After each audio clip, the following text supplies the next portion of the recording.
পশ্চিমবঙ্গের হুগলি জেলায় কোন্নগরে আজ অবনীন্দ্রনাথ ঠাকুরের বাগান বাড়িতে আমি চলে এলাম। কোন্নগর মিউনিসিপ্যালিটি দ্বারা এই বাগান বাড়িটি বর্তমানে সংরক্ষিত হচ্ছে। খুব সুন্দরভাবে সংরক্ষণ করছেন তারা। আমি খুব অভিভূত হলাম দেখে।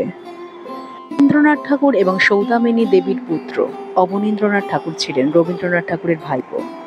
তার শৈশবকালটি অনেকটি সময় তিনি এই বাগান বাড়িতে কাটিয়েছিলেন। রবীন্দ্রনাথ ঠাকুরের লেখা পরবর্তীকালে জোড়াসাঁকোর ধারে এই বাগান বাড়িটির উল্লেখ তিনি করেছেন। বাগান বাড়িটির সবুজায়ন এবং পাশ দিয়ে বয়ে চলা হুগলি নদী সব মিলিয়ে বাগান বাড়িটিকে অভূতপূর্ব করে তুলেছে।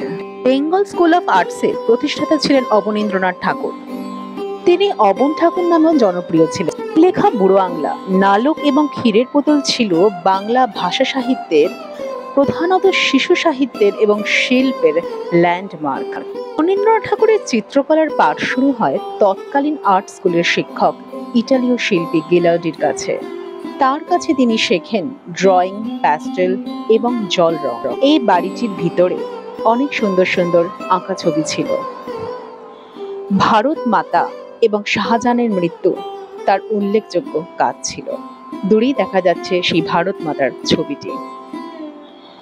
বাড়িটির ভিতরে ঢুকে খুব সুন্দর সুন্দর চিত্রশৈলীর নিদর্শন আমি দেখতে পেলাম, যা দেখে আমার এই বাগান বাড়িতে আসা সার্থক হয়ে গেল। এটি হলো তার প্রসিদ্ধ শাহজাহানের মৃত্যুর ছবি।